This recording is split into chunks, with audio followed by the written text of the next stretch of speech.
Zèle du cœur, et c'est une des chansons, un extrait d'une chanson de notre invité ce matin dans Rencontre.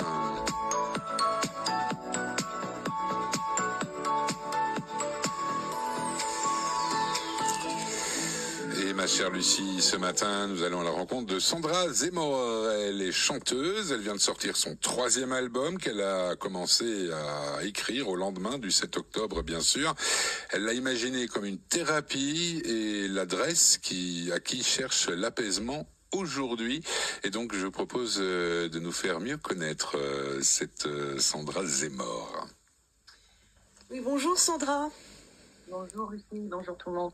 Alors, vous êtes chanteuse, donc vous venez aujourd'hui nous présenter votre 3e album qui sera, donc je le rappelle, qui est déjà depuis mars sur toutes les plateformes en écoute et qui devrait être dans les bacs en juin prochain. Alors, c'est un album où votre héritage se ressent dans votre musique. Vous remettez au goût du jour des mélodies anciennes d'Europe de l'Est. Alors, je crois qu'on vient d'écouter The Wings of the Heart, l'une de vos préférées. Est-ce que c'était une manière de rendre hommage à vos racines ?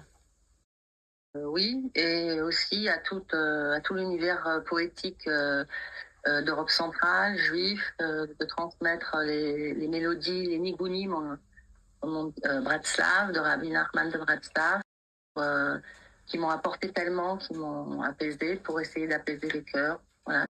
Particulièrement important, je pense, en cette période troublée pour le peuple juif. Alors, votre nouvel album s'appelle Mélodie pour la mariée en français. C'est bien intriguant ce titre. Pourquoi ce titre ? Est-ce que c'est une figure symbolique que représente cette mariée dans votre univers ? Les mélodies, les nigunim pour la shrina, la présence divine. Et donc, pour essayer de descendre la lumière, la joie, la présence divine sur terre par ces mélodies. Et des mélodies très anciennes qui sont transmises oralement.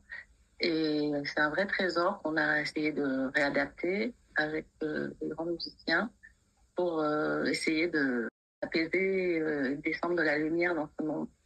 Oui, je crois que ce projet est un projet collectif, n'est-ce pas ? Vous avez beaucoup je pense, abattu beaucoup de travail pour adapter ces musiques de l'Est au goût du jour.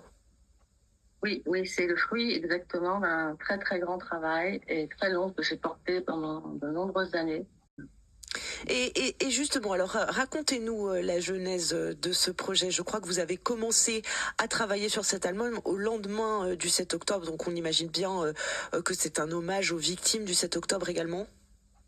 Moi, j'ai commencé bien avant. Les chansons, j'écris des chansons depuis toujours et ça met beaucoup de temps chez moi. Je l'ai porté pendant des années, mais c'est vrai que le 7 octobre, j'ai vécu comme un pogrom et je me suis un peu enfermée pour vraiment... Voilà, c'était mon tribut, ma participation, mon acte de résistance, d'artiste. Je peux juste chanter, essayer d'apaiser, donner de la douceur, de l'amour, de la lumière, pour pas rajouter au conflit et pour pas...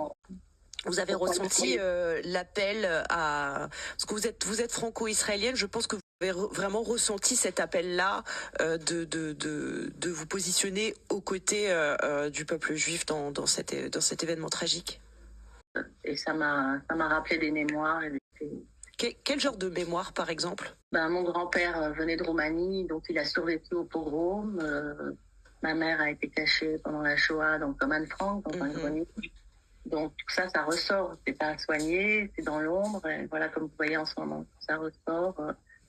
Donc j'ai pas voulu nourrir tout ça. J'ai voulu essayer de l'apaiser. Et justement, cette relation, du coup, à vos racines, c'est quelque chose qui vous a fait vous tourner vers la musique klezmer. Et expliquez-nous un peu ce qui vous a touché dans cette musique-là et pourquoi vous avez voulu l'inclure, qu'elle est à ce point central dans votre musique. C'est surtout une rencontre que j'ai eue avec Nachman de Bratslav, où je vais en Oman, en Ukraine, très souvent. Qui m'a guéri, et en effet j'ai retrouvé c'était des sons que je connaissais, c'était de retrouver ces sons, ces musiques, de retrouver mon univers par tous ses voyages et par sa force de guérison. Et donc c'est une histoire d'amour avec lui aussi, donc voilà, j'ai voulu partager parce que ces musiques, elles soignent vraiment les cœurs et les âmes oralement. Et moi, j'ai écrit mes paroles. Alors vous êtes chanteuse, interprète, vous êtes également poétesse, dessinatrice et vidéaste. Est-ce que toutes ces formes d'art sont regroupées finalement dans cet album également? Voilà, exactement. Et j'ai pu à la fois filmer les clips, les dessiner pour accompagner les chansons. Il y a des chansons d'amour, des chansons de paix, des chansons d'espoir, des prières, des méditations. Voilà. C'est une invitation à adoucir voilà, et apporter dans le monde une autre énergie. À avoir des vertus thérapeutiques. On dit, Didier a eu l'habitude de dire souvent à cette antenne que la musique adoucit les mœurs. Ici, voilà. C'est exactement cette conclusion qu'on en tire. Alors, enfin, une question sur vos inspirations, Sandra. Leonard Cohen, Bob Dylan, des géants de la musique folk. Pourquoi avoir choisi d'interpréter également leurs chansons dans cet album, de les inclure? Comment est-ce que vous avez choisi les chansons particulières de leur discographie dans votre album? Leonard Cohen et Bob Dylan, on peut dire qu'ils font partie de ma vie. Je les écoute tous les jours. Et quant à Leonard, c'est une histoire aussi d'amour. Et ça fait 30 ans que je lui rends hommage comme je peux parce qu'il m'a montré vraiment la voie. C'est un peu un maître pour moi. Et de toujours essayer de transformer l'obscurité en lumière et avec douceur. Et est-ce qu'aujourd'hui vous avez par exemple une chanson préférée de votre album qu'il faudra écouter en prime time? Chacune c'est un univers et un peu une unité. J'aime bien celle que vous avez passée, Les ailes du cœur, et j'aime bien la dernière sur la joie, les 10 mélodies. J'aime beaucoup Note d'Arquette de Bob Dylan. Il fait nuit, mais pas tout à fait.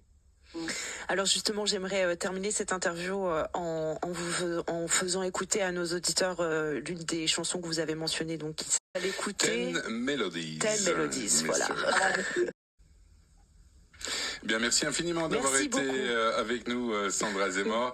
Et on va clôturer cette interview live avec vous dans le Zoom, mais nos auditeurs vont pouvoir écouter bien sûr tout de suite cette chanson. Merci infiniment d'être venu avec nous et à notre micro. Et eh bien, comme on dit chez nous, Kola Kavod. Merci beaucoup. Bonne journée. Bonne journée à vous.